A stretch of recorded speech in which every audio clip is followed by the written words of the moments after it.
ॐ भूर्भुवः स्वः तत्सवितुर्वरेण्यं भर्गो देवस्य धीमहि धियो यो नः प्रचोदयात्। आत्मीय बंधुओं, भाइयों तथा बहनें, हमने जो अभी मंत्र बोला वो है गायत्री मंत्र। बहुत सारे वीडियो हमारे गायत्री मंत्र पर पिछले दिनों आपने देखा होगा, लेकिन बहुत दिन हो गया इस पे हमने गायत्री मंत्र पे कुछ नया नहीं बोला, क्योंकि लगभग 70 वीडियो इस चैनल पे गायत्री मंत्र के ऊपर है। आपकी हर शंका का समाधान हमने उसमें दिया है, क्योंकि लोगों के मन में अक्सर ये शंकाएं होती है कि इसे शुद्ध करें या न करें, कौन करे, पवित्र अवस्था में करें कि अपवित्र अवस्था में करें, जनेऊधारी करेंगे कि बिना जनेऊधारी करेंगे, इसकी विधियां क्या क्या है, इसमें तो शाप लगा हुआ है, स्त्रियां करें या न करें। हमने सभी शंकाओं का समाधान पिछले कई वीडियो में किया है, लेकिन इन दिनों हमने देखा कि अचानक से बहुत सारे कथावाचक, बहुत सारे संत जन भी, अब संत क्या कहें, सब उस समय के मुगल काल के समय में जिस प्रकार से इस महामंत्र को मुगलों के द्वारा उस समय के बुद्धिजीवियों को खरीदकर नई किताबों में नई शास्त्रों को बनाकर भरा गया कि जिससे नारी इस मंत्र से दूर हो जाए, जिससे ब्राह्मण क्षत्रिय को छोड़कर बाकी दूसरा वर्ग इससे दूर हो जाए, वो फिर से पनपने लगी है। बहुत सारे कथावाचक है, अच्छे संत है, अधिक कथावाचक है, लेकिन लोग इस ब्रह्मास्त्र के लिए, इस अमृत के लिए, इस पारस के लिए, इस कल्प वृक्ष के लिए जिसे भगवान राम ने स्वयं जप किया, उन्हें गुरु मंत्र के रूप में वशिष्ठ मुनि ने यही मंत्र दिया था। विश्वामित्र मुनि ने इसी की विद्या बला और अतिबला दी थी। भगवान कृष्ण को संदीपनी ऋषि ने यही मंत्र और इसी का ज्ञान दिया था। सारे ऋषि जितने भी भारतीय संस्कृति के हुए हैं, इसी गायत्री के परम ज्ञान को पाकर उच्च शिखर पर, उच्च अवस्था तक पहुंचे हैं। स्वामी विवेकानंद, दयानंद, जो आज के काल के 100 साल पहले हुए, ठाकुर रामकृष्ण परमहंस, यहां तक कि महात्मा गांधी, यहां तक लोकमान्य तिलक, डॉक्टर सर्वपल्ली राधाकृष्णन, डॉक्टर राजेंद्र प्रसाद, सबने इसी मंत्र का जप किया।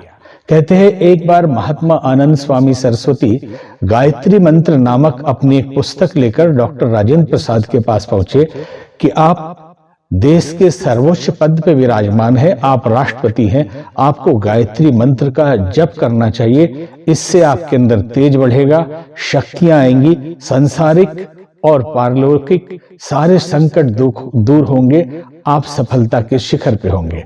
ये सुनकर मुस्कुराए डॉक्टर राजेंद्र प्रसाद और उन्होंने कहा कि बचपन से मैं 11 माला गायत्री मंत्र करता हूं, उसी का प्रभाव है कि मैं राष्ट्रपति के पद पे बैठा हूं। समस्या ये आ रही है कि जो चीजें डाल दी गई, शास्त्रों में मिलावट कर दी गई कि स्त्रियां नहीं कर सकती है। महर्षि दयानंद सरस्वती ने अभियान चलाया, गायत्री को जन जन तक पहुंचाए और कहा कि यह प्रयोग भारतीय संस्कृति का अद्भुत प्रयोग है और इसी से लोक और परलोक दोनों संवरेगा। उसके बाद में वेदमूर्ति तपोनिष्ठ पंडित श्री राम शर्मा आचार्य जी ने घर घर तक गायत्री को पहुंचाया। लाखों महिलाओं ने इसका जप करके अपना कल्याण किया, अपने बच्चों का कल्याण किया और परिवार को संभाला। आज जब कहा जाता था कि गायत्री मंत्र सुनना स्त्रियों के लिए महापाप है, कान में शीशी पिघला के डाल दीजिए। लाखों महिलाओं को मध्यकाल में, मुगल काल में कान में शीशे डाल दिए गए वैदिक मंत्रों के सुनने के कारण। वो उच्चारण नहीं कर सकती थी। वैदिक काल के जो स्त्रियां थी वो सब ज्ञानी थी और वेदों की रचना में उनका भी हिस्सा था।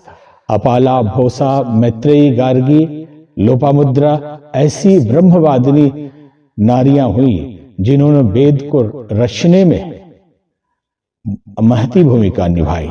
और आप सब जानते हैं कि मंडन मिश्र के साथ जब आदि शंकराचार्य जी का शास्त्रार्थ हुआ, उस समय जज के रूप में उनकी पत्नी उभय भारती थी। एक स्त्री का जज होना मतलब वेदों का ज्ञान है। वो वेद के शास्त्रार्थ में वेद को सुन रही है, तो उसके कान में शीशा पिघलाकर क्यों नहीं डाला गया? ये भ्रम समाज में फैलाया गया है। हमारी दृष्टि में और ऋषियों की दृष्टि में परमात्मा के लिए न कोई ऊंचा है न नीचा है। जातियां कर्मों के हिसाब से बन गई। वर्ण व्यवस्था कर्म और गुणों के हिसाब से परमात्मा ने बनाई थी कि जिसके जो गुण है उसके हिसाब से उस वर्ण में उसको माना जाएगा, जन्म के हिसाब से नहीं। और जातियां बनी कार्य के हिसाब से। कोई इन्हीं 4 वर्णों से 4 स्वभाव वाले लोगों में से राजसत्ता संभालता रहा, युद्ध करता रहा तो क्षत्रिय जाति मान ली गई और उनके पुत्र को भी क्षत्रिय मान लिया गया। जो पौरोहित्य करता रहा, ज्ञान बांटता रहा, त्याग तपस्या करता रहा, तो वो तो ब्राह्मण बना, लेकिन उनके पुत्र भी ब्राह्मण बन गए। आज ब्राह्मण हो क्षत्रिय हो, अपने कर्म नहीं करते तो वो न ब्राह्मण है न क्षत्रिय है। देखा जाए तो क्षत्रिय भी और ब्राह्मण भी आज सभी अपने अपने गुण कर्म को नहीं निभा रहे हैं। कुछ लोग निभाते हैं, उसी पे परंपरा टिकी हुई है। जो हजामत बनाते थे उनका पुत्र भी नाई हो गया। जो लोहे का काम करते थे वो लोहार कहे गए, उनका पुत्र भी लोहार हो गया। जो सोने का काम करते थे उनका पुत्र भी सुनार खानदानी हो गया, लेकिन वो उनका काम था। उनका जो स्किल डेवलपमेंट घर से शुरू होती थी कि घर से ही ये विद्या सीख ली जाए और उसी से रोजी रोजगार मिल जाए। समाज में इस तरह से आज बांटने का काम किया जा रहा है।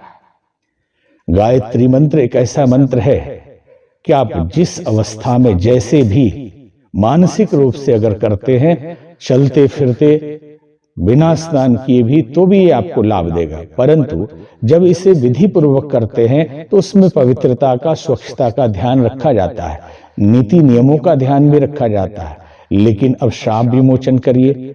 शाप विमोचन का क्या अर्थ है? उसमें एक लाइन बोल दिया जाए कि हम शाप विमोचन कर रहे हैं संस्कृत में, तो हो जाएगा? नहीं।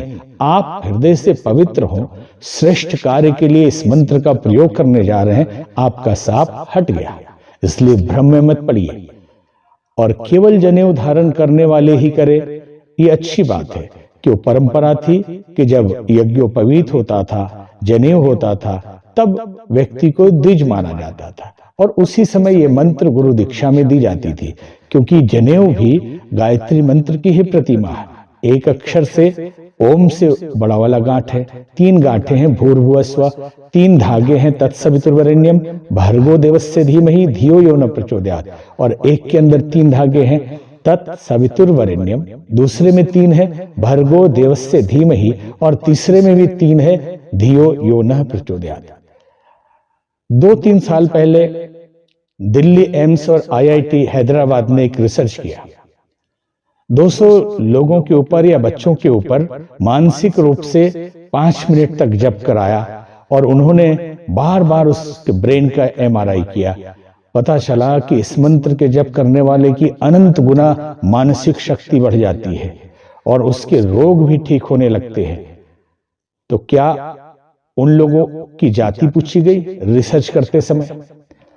व्यक्ति महत्वपूर्ण है और समाज में सभी परमात्मा के संतान हैं। वो किसी भी वर्ण, किसी भी जाति में पैदा हुए हो, उनको पूरा अधिकार है कि अपने मानव जीवन को श्रेष्ठता के शिखर तक पहुंचाएं। मंत्र को जप करके उसका लाभ लें, वो चाहे स्त्री हो या पुरुष हो। अतः इस चैनल को देखने वाले, इस वीडियो को देखने वाले सभी भाइयों बहनों से निवेदन है कि आप भ्रम फैलाने वाले लोगों के चक्कर में ना पड़े। संभव है कि उन्होंने कभी इसको किया ही ना हो। बहुत बड़े बड़े तथाकथित हैं जिनको देखकर आप भ्रमित हो सकते हैं। इसलिए निवेदन है कि आप भक्ति भाव से इस मंत्र का जप करिए। निश्चित है कि अगर आप समय, उचित समय कहते हैं, निश्चित, नियमित और निरंतर मात्रा उचित समय पर और सही तरीके से करेंगे तो लाभ जल्दी मिलेगा। मनमानी ढंग से न करें और कभी कभी करें छोड़ें, 10 तरह के अलग अलग मंत्र करें तो आप भ्रम में पड़ जाएंगे।